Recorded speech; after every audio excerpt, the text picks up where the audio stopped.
লেগুনার তো ফিটনেসের এফও নাই, বাসগুলোর একই অবস্থা। ওরে নিড ফর স্পিড রে, রিক্সার অবস্থা দেখছেন? খাইছে রে, কেমনে চালাইতেছে সে। ভাগ্য ভালো এটা একটা সোজা রাস্তা, সে যদি বাঁকা রাস্তাতে এরকম করে একদম উল্টায় উল্টা পড়ে যাবে। একদিন আমি দেখছিলাম এক রিক্সাওয়ালার এই কাজ করতে, জোরে দিছে টান, পড়ছে হচ্ছে আরেক রিক্সাওয়ালার উপরে। তারপরে ওই রিক্সাওয়ালা তো মনে করেন একদম গালি গালাজ মারামারি শুরু করে দিবে এমন অবস্থা। আর যে ব্যাটারি রিক্সাওয়ালা সে হে হে হে করে আসতেছে। কি যে একটা কমেডি দেখছিলাম ওই দিন আমি রাস্তাতে, আজকে এই রিক্সাওয়ালাকে দেখে মনে পড়ে গেল।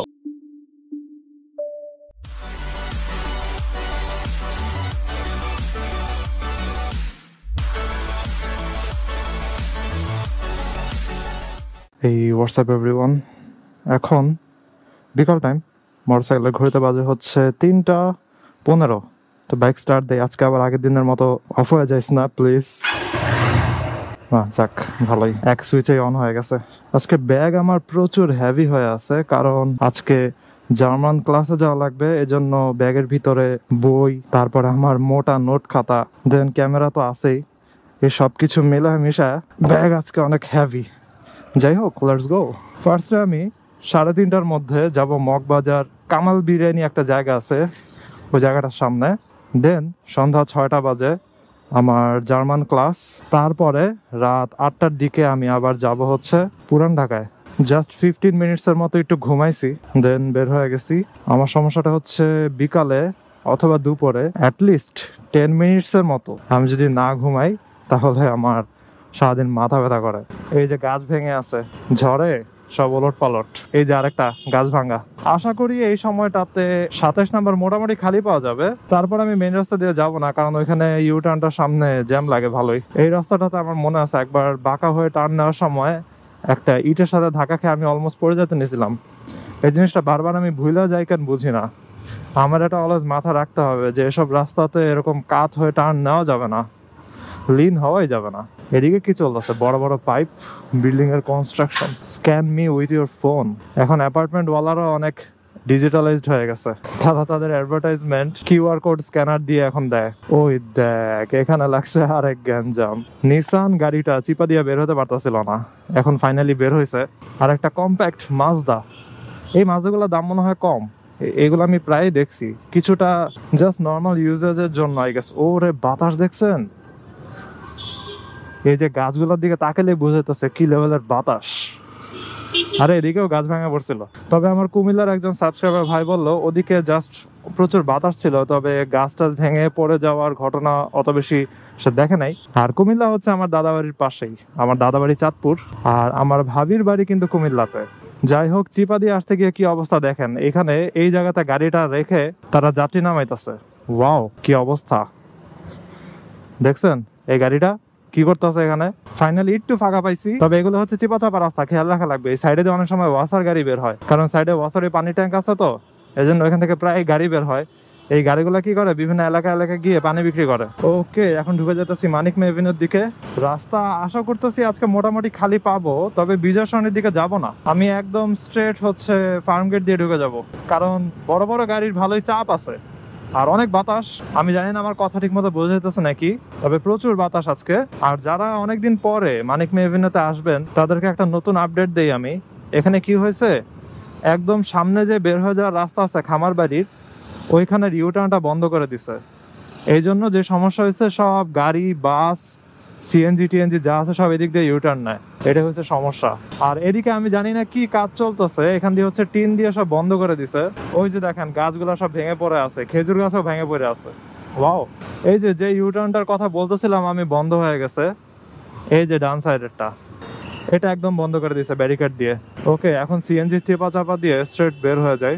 আর এদিকে দেখি বাস অকেজো হয়ে গেছে, ড্রাইভার বসে আছে, জাস্ট যাত্রী নাই। মেবি টায়ার পাংচার হয়েছে অথবা টায়ার এর কোনো সমস্যা হয়েছে, যেটা মনে হলো যে টায়ার চেঞ্জ করে ফেলতেছে তারা। তো বাসের ভিতরে তো একটা স্পেয়ার টায়ার থাকে, কিন্তু ওইটা কই থাকে জানেন? বাসের পিছনে সিটগুলার রোগুলার মাঝখানে থাকে। তো আগে যখন হচ্ছে আমি বাস ইউজ করতাম তখন অনেক সময় দেখা যেত যে ওই টায়ারগুলোর উপরে পা উঠে বসে থাকা লাগতো, আর কি পা রাখার জায়গা থাকতো না। আর আমার ঠ্যাংগুলা অনেক লম্বা লম্বা, আমার হাইট হচ্ছে 5 ফুট 11, এই জন্য যে সমস্যাটা হয় বাসের ভিতর অনেক সময় আমি পা রাখতে পারি না। পা কি করা লাগে, মাঝখানে যে হাঁটার জায়গা ওইখানে বের করে রাখা লাগে। তো যখন তারা স্পেয়ার টায়ার মাঝখানে রেখে দেয় তখন ওই টায়ারের উপরে পা উঠে বসে থাকা লাগে।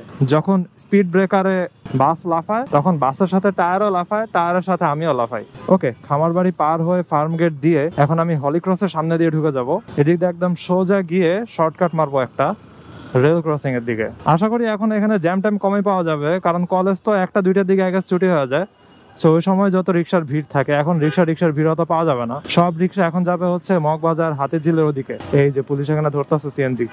ভালো হয়েছে, সিএনজি গুলার কোনো ঠিক মতো ফিটনেসই নেই। অনেক সিএনজির হচ্ছে দরজা খোলা থাকে, পিছন দিক দিয়ে যে ইঞ্জিনের যে দরজাগুলো আছে ওগুলা কি করে সুতলি দিয়ে আটকায় রাখে। তারপরে সিএনজির সাইডে ছোট্ট একটা দরজা থাকে চাকার সাথে। এই যে সিএনজিটা দেখতেছেন, এই যে চাকার উপরে ছোট্ট একটা দরজা আছে, এই দরজাটা অনেক সময় খুলে এরকম হয়ে থাকে। সো সাইডে দিয়ে যখন বাইকাররা যায়, বাইকারদের পা এটার সাথে লাইগা কাটা যেতে পারে। তো সবকিছুরই আসলে পেপারস চেক করা উচিত, অ্যান্ড ফিটনেসও চেক করা উচিত, স্পেশালি এই সিএনজি গুলা। আর লেগুনার বাসের কথা আমি কি আর বলবো, লেগুনার তো ফিটনেসের এফও নাই, বাসগুলোর একই অবস্থা। ওরে নিড ফর স্পিড রে, রিক্সার অবস্থা দেখছেন, খাইছে রে, কেমনে চালাইতেছে সে। ভাগ্য ভালো এটা একটা সোজা রাস্তা, সে যদি বাঁকা রাস্তাতে এরকম করে একদম উল্টা পড়ে যাবে। একদিন আমি দেখছিলাম এক রিক্সাওয়ালারা এই কাজ করতে, বাঁকা রাস্তাতে ব্যাটারি রিক্সা জোরে দিছে টান, সে ঘুরে পড়ছে হচ্ছে আরেক রিক্সাওয়ালার উপরে। তারপরে ওই রিক্সাওয়ালা তো মনে করেন একদম গালি গালাজ মারামারি শুরু করে দিবে এমন অবস্থা। আর যে ব্যাটারি রিক্সাওয়ালা সে হে হে করে আসতেছে। কি যে একটা কমেডি দেখছিলাম ওই দিন আমি রাস্তাতে, আজকে এই রিক্সাওয়ালাকে দেখে মনে পড়ে গেল, ও নো, এখানে এই লেভেলের ভাঙ্গা, খুবই সতর্ক থাকা লাগবে, কারণ বাইক লাফ দিয়ে পড়বে আর বাইকের তলা যাবে স্ক্র্যাচ হয়ে। তো এই রিক্সাওয়ালাটাকে দেখে মনে হলো যে সে এনএফএস খেলতেছে, নিড ফর স্পিড। যেমনে চালায় যে তারা, ভাই তাদের হাতে একটা মডেল ধরা দিছে, ইচ্ছা মতো টানাটানি করে, কোনো ভয় নেই তাদের। যাই হোক, কি যেন বলতেছিলাম, ও আচ্ছা, ফিটনেস চেক করার কথা। স্পেশালি লেগুনা আর বাস, এদের ফিটনেসের কিছুই নাই, অ্যাকচুয়ালি কিছুই আর বাকি নেই, তাদের সব খায় ফেলছে। লেগুনার একবার আমার মনে আছে, ছোটবেলাতে আমি কলেজে যখন লেগুনা দিয়ে যাইতাম তখন লেগুনার পিছে একটা সিঁড়ি থাকে, রাইট? ওই সিঁড়ি দিয়ে তো হচ্ছে পা দিয়ে উপরে ওঠে। তো ওই সিঁড়িতে অনেকে ঝুলে যায়, আমি কোনো জায়গা পাই নাই, তখন আমি হচ্ছে ঝুলে যাইতেছিলাম। এখন হঠাৎ করে হচ্ছে আমি তো সিঁড়ির উপরে পা দিয়ে উঠে গেছি, তারপরে দেখি যে সিঁড়ি ভাঙ্গা, সিঁড়ি জাস্ট এক সাইডে লুজ এরকম ভাবে পড়ে আছে। পরে সিঁড়ির সাথে যে জয়েন্ট থাকে পিন, ওই পিনগুলোর উপর আমি পা রেখে তারপরে পুরা ধানমন্ডি থেকে ফার্মগেট পর্যন্ত আসছি। এত ভয়ঙ্কর একটা সিচুয়েশনের ভিতরে আমি আসছি। সো এদের ফিটনেসের কিছুই নেই। যাকে এতক্ষণ ছাড়ছে আমি ইউটার্নটা নিয়ে ফেলি।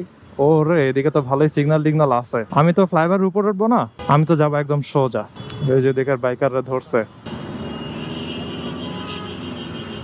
কি রে ভাই, হঠাৎ করে দৌড় দিয়ে আইসে, দাঁড়ায় আছে, এমন ভাবে রাস্তা পার হয়ে গেল। সিগন্যাল ছাড়ছে, একটু দাঁড়ান, সিগন্যাল তো একটু পরে আবার থামাই দিবে। যেটা বুঝতে পারছি, জ্যাম হইতেছে সব উপরের দিকে। এই যে সব গাড়ি উপরে উঠতেছে আর জ্যাম লাগছে ওই জায়গাতে। নিচের দিকে আশা করি অত জ্যাম ট্যাম হবে না। ওকে, এবার হাতিঝিলে ঢুকার সামনে সিগন্যালে আটকাইছি। মোটরসাইকেলে ঘুরে যাবে 3:34। তো 3:30টার মধ্যে আমার আসার কথা ছিল। মোটামুটি এই সময়ের মধ্যে আমি চলে আসতে পারছি। ওকে, ফাইনালি বের হয়ে গেলাম। আজকে এই সাইডটাতেও দেখলাম যে পুলিশ ধরতেছে ভালোই। গাড়ি, সিএনজি, বাইক যেটাই আছে সবগুলারে চেক টেক করতেছে। আর কয়েকদিন আগে আমি অনেক ভয় পেয়ে গেছিলাম, আমি আমার ব্যাগের ভিতরে লাইসেন্স খুঁজে পাইতেছিলাম না। পরে দেখে যে ওইটা জিমের ব্যাগের ভিতরে, অ্যান্ড আমার আগের জিম তো বাদ। তো আম্মু ওই ব্যাগ ফালায় দিতে নিছিল, তো ভাগ্য ভালো সে ফালায় নাই। পরে আমি ব্যাগটার ভিতরে দেখি যে আমার লাইসেন্স রয়ে গেছে। তো একটা বড় হয়রানি থেকে বেঁচে গেছি আর কি। আমার এসব অবহেলা কমানো লাগবে। খুবই বেখাপা টাইপের হয়ে গেছে আমার জীবন, আর সবকিছু আবার রুটিনের মধ্যে নিয়ে আসা লাগবে। আমার এখন ডেইলি রুটিন হয়ে গেছে, সকালবেলা বের হবো, এদিকে যাব, ওদিকে যাব, এই কাজে যাবো, ওই কাজে যাবো, দেন বাসায় আসবো, একটু গেম টেম খেলবো, ঘুমিয়ে যাবো। ঠিক মতো স্টাডিও হয় না, কিছুই হয় না। So I have to get disciplined, I have to discipline myself. যাই হোক, আমি চলে আসছি আমার গন্তব্যস্থলে। আজকে ভিডিওটা এখানে শেষ করে I hope you guys like this video, and if you are watching me for the first time you can kindly subscribe. তো সেই নেক্সট সবাই ভালো থাকেন, সাবধানে রাইড করেন, টাটা।